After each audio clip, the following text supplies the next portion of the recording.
The third learning type is my favorite. I like the disruptive types. I love it because they challenge me in my teaching.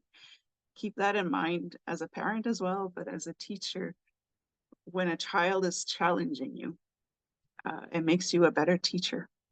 Right, let's try to look at the positive side of things. So that's why I love the social learners. I love the kinesthetic learners because they're the ones that need to move. Right, they need to touch. They learn through their sense of touch almost.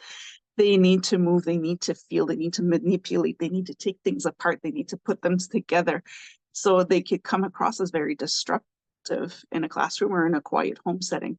But if you sit them down all day, they're going to be miserable, miserable, miserable. So there's needs to be movement. If you're punishing them, those are the students that usually their punishment is to stay inside recess. So what I never got that. Even as a child, I never got that. The child needs to let out some steam. It's an excess energy. They need to move. They need to run. They're just about to burst at the seams, and we're taking away the 15 minutes that they have to actually do that. So now they've got even more potential energy in them to go into the next class and be even worse. It's like a pressure cooker at that point. So of course, by the afternoon, they are absolutely impossible, but we created that.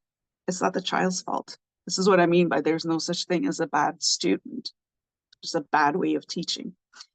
Again, ego and pride aside, we have to admit it. We, a lot of the times as teachers and educators, we are the ones who provoke the behavior because we're so set on you're going to do it my way instead of opening it up a little bit. So your kinesthetic students, they have them act out the lessons. They're going to love that. You could do a whole art production, act out the lesson. So you have them mime what you're teaching, have them, of course, you do need to keep it under control so that they don't lose control and it becomes chaotic.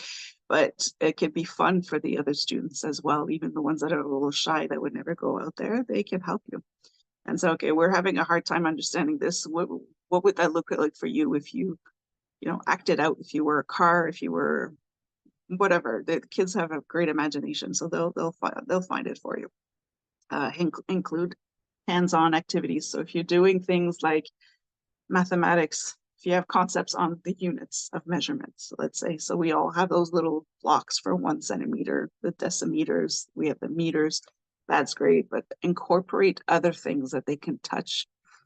They could even do it with Play-Doh. They could roll out 10 centimeters. So they're still learning the same thing. They're just moving.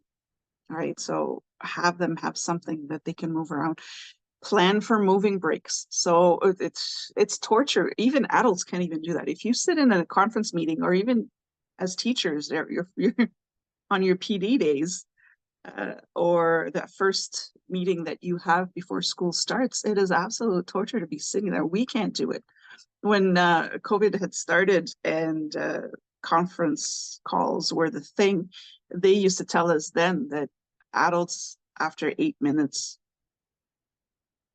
they can't do it anymore. So we need to change it up in terms of visual presentation, in terms of energy levels every 8 minutes. And this, to me, 8 minutes is still too long. So if adults need to move after so-called 8 minutes, how do we expect students to stay sitting still for 6.5 hours? It's not reasonable. So plan for moving breaks. When you start seeing these students fidgeting a little bit more, change it up, have them stand up, have them turn around their chair and come back.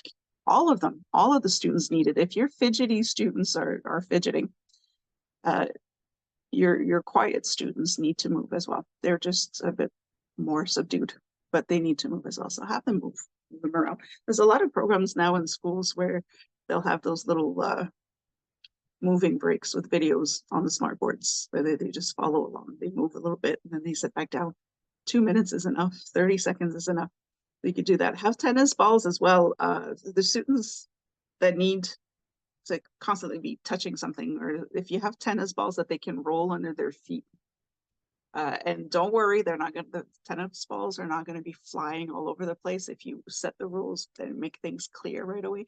But just to have something rolling around their feet, they have that now with the stationary pedals that they can pedal. And there's so many other things that you can do. But if you don't have that kind of budget, tennis balls work really well. You could get at the dollar store the little neck rollers as well. That works. It keeps them moving without disrupting. The foam rollers are great because they don't make any noise and they won't fly off if ever they roll too fast. Those are great as well. You can get them at the dollar store a lot of the time. So you use that. It's very helpful. When you have to do a demonstration in class, use your kinesthetic students. That will help as well. At home, it's okay if they do their homework standing up. Have them walk around the table, have them do a little run from one end of the house to the other, and let's get back to it.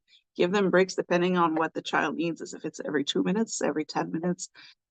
Try not to make it sitting down more than 10 minutes. They can move around, just wiggle a little bit and then go back into it. It helps them a lot too. And it helps the ones that don't need to move. So those are very helpful.